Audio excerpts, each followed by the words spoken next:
Աշխարհում, որտեղ իրերը սիրված են, իսկ մարդիկ օգտագործված, քրիստոնյաները կոչված են սիրել մարդկանց եւ օգտագործել իրերը։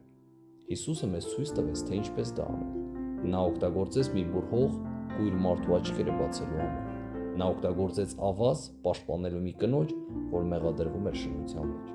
Նա օգտագործեց ջուր եւ կավե կճուճներ նորապսակ զույգին օգնելու համար։ Նա օգտագործեց հաց եւ ձուկ քաղցածներին կերակրելու համար։ Նա թույլ տվեց արյունահոսությունից տառապող մի կնոջ դիպչել իր սեփական հագուստին։ Եվ ամենակարևորը, նա օգտագործեց խաչ եւ 3 մեղ կառուցելու ամենամեծ կամուրջը՝ սիրո կամուրջը։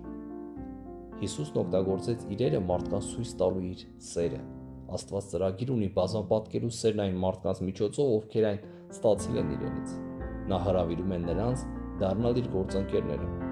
Տղամարդիկ եւ կանայք, որոնց միջոցով նա տարածում է իր սերը ուրիշների վրա, նույնիսկ նրանց, ովքեր չարաշահել են իր սերը։ Մենք կոչված ենք օգտագործելու այն ամենը, ինչ ունենք՝ ժամանակը, կարողությունները, ունեցվածքը, կյանքի փորձը, որպեսզի ուրիշներին բերենք իրեն։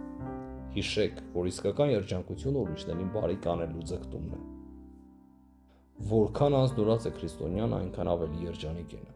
քանի որ հասնում է Աստծո կողմից նրա համար սահմանված նպատակին։